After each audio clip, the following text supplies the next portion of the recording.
I literally just finished doing a reading vlog that was me picking prompts and then picking books based off those prompts, like 5 minutes ago. And I really want to keep reading today, so I figured I'd start a new reading vlog and maybe do it more mood reading, so then it's almost like the opposite in a way. So anyway, I was kind of just staring at the books surrounding me, and this one's cover really caught my eye, and I have wanted to read it ever since I purchased it, and that is Where Darkness Blooms by Andrea Hanna. If we're being honest here, I bought this completely based off the cover because, wow. I don't really know what it's about going into it. I know it's supposed to be kind of dark, but that's it. I can't even remember if it's YA or adult or what. But it is calling to me. I'm hoping that it's amazing, just as good as the cover makes it look like it's going to be. I'm horrible for judging books by their covers, but whatever. So I'm going to start with this one and then kind of go with the flow and mood read whatever the hell I feel like mood reading when the time comes.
I have been having the coziest day off ever in the history of cozy days off, and I've just stayed in my PJs all day and I've been relaxing on the couch and reading. Oh, that's backwards.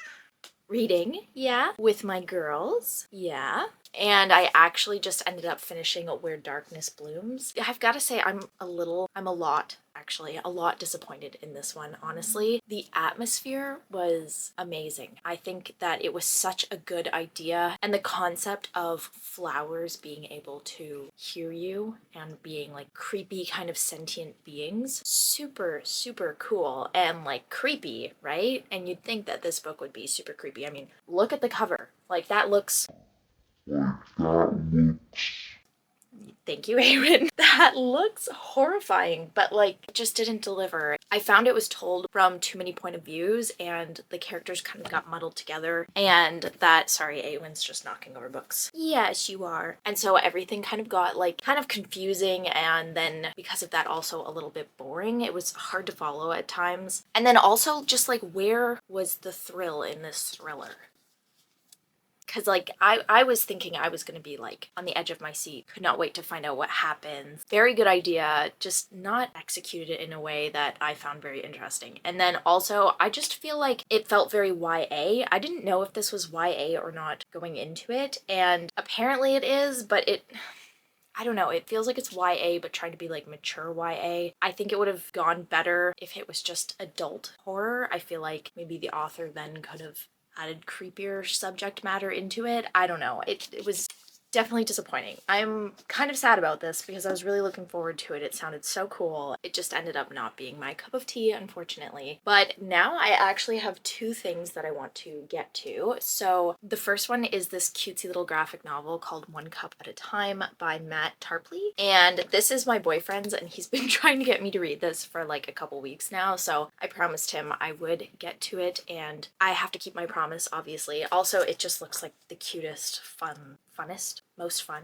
coziest time ever. Like, it has such cute little drawings in it. So I mean, obviously I have to read that and dedicate some time to that. Probably today, hopefully a little bit later tonight. And then I also just checked out an audiobook from my library, and that is Murder on the Inside: The True Story of the Deadly Riot at Kingston Penitentiary by Catherine Fogarty. And it is read by the author, so that's super cool. This is like a 12-hour nonfiction audiobook about the deadly riot that happened at the Kingston Penitentiary. That's all I really know so far. I've had this book on hold for months now, so I'm super happy that it finally became available. And I definitely love reading and listening to stuff about true crime, so I think for sure, hopefully, that this one is going to be super good. Also, I just realized I don't think I said my rating for Where Darkness Blooms, but I am going to rate it 2 stars because it's just better than 1 star and not as good as 3 stars. But anyway, I think I'm going to take a little bit of a break from reading right now just because I have been reading for hours and my eyes are a little bit tired. But a little later on, I'm either going to pick up One Cup at a Time or probably work on a puzzle and listen to my audiobook, or maybe both. I don't know. I'm going to decide when I get there.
So I sat down to start One Cup at a Time earlier, just in my office on my beanbag chair, and then about halfway through, my boyfriend and I decided to go and get dinner and just eat in the car at the park and then read a little bit. So I did end up finishing it, and this was such a freaking cozy, cute little graphic novel. And if you like stuff like Cryptid Club by Sarah Anderson, or Everyone's an Alien When You're an Alien Too by Jomny Sun, or something like Twistwood Tales by A.C. McDonald, this one will definitely also be right up your alley. It is just like those, super cute, super heartwarming, and a really fast-paced, cute little graphic novel with a diverse set of characters. And this one also has to deal with like mental health and anxiety and stuff, so that was also really nice. Definitely think I'm gonna rate this one 5 stars, and I'm so glad that my boyfriend begged me to read it because I loved it so much. And it's for sure one that I'm going to be picking up again in the future and probably recommending a lot too, honestly, because everyone needs little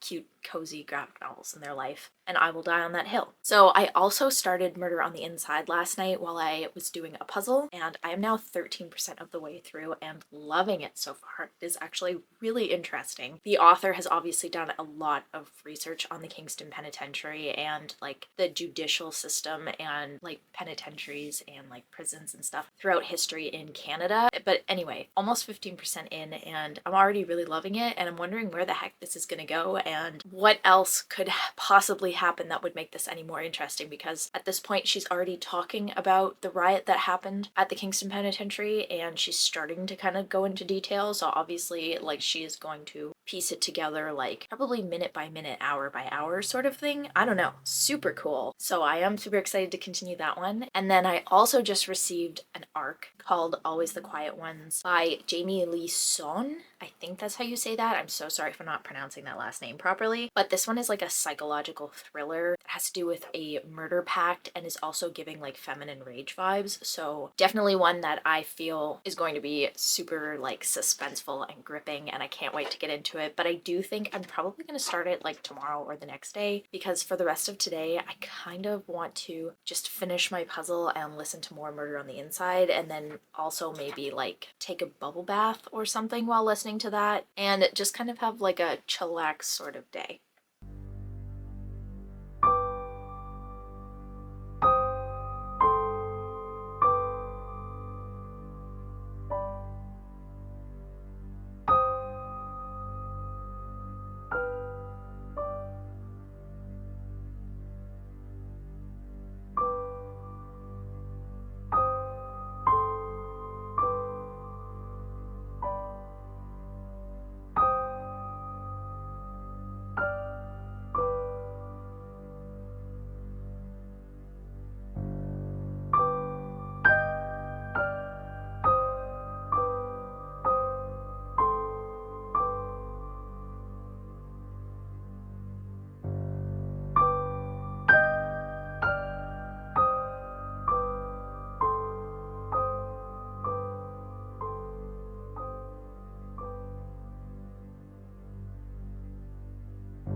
So it took me definitely a few days, but I actually ended up finishing Murder on the Inside last night, and I freaking loved this book. I wasn't sure how it was going to really be as an audiobook, but I think it translated really, really well. And the author definitely did her research on the riot that happened at the Kingston Penitentiary. Like, she had different perspectives from inmates and guards alike, and then also like dug into documents and unearthed a lot of details that like the government tried to hide and people tried to cover up, so the inmates wouldn't be seen as humans afterwards, because like that was kind of the whole point of their riot, was that they wanted to be seen as humans and get a little bit better treatment in prison. That definitely can be a controversial topic, but it was for sure a very interesting read, and I always love to get different perspectives from different people who have had unique experiences and kind of learn from that. It's always good to get other people's like takes on certain things and stuff. So anyway, highly recommend that if you're into like true crime or like law interests you or anything like that. So with all that being said, I have not started Always the Quiet Ones yet. I kind of meant to, but I got really into Murder on the Inside and I didn't really feel like picking this one up yet, but now I am in the mood for a thriller. So I think that's kind of perfect timing, honestly. So I am off the next 2 days and I'm hoping that I get quite a bit of reading done. I would love to finish this book in the next 2 days, but I honestly don't know if that's actually gonna happen. Fingers crossed, I can hope, but I am going to start it right now.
I just finished Always the Quiet Ones, and this book was super, super good. Oh my gosh. It was so fast paced and suspenseful. I did not want to put it down. I think I read it in like 2.5 days basically. And I will say it's not exactly what I expected. I thought the main character was going to be different than how she turned out to be. I don't want to spoil it, so obviously I'm not going to say how she turned out to be. But not what I was expecting, but still very, very good, super intense thriller and very short as well. So if you're really into like fast-paced, suspenseful kind of thrillers, highly, highly recommend this one. I think I'm going to rate it 4 stars because I did really, really enjoy it. I just think there were a few things that I personally wish could have been a little bit different. But yeah, definitely a very good book, and the cover fits the atmosphere of the book perfectly. It is very like dark. But anyway, I think I am going to leave this video here. I definitely got to mood read quite a bit, and now I need to start reading some books that I really have to get to sooner rather than later. So I think I'm going to start a new vlog for that. And on that note, I hope you have a great rest of your week and happy reading.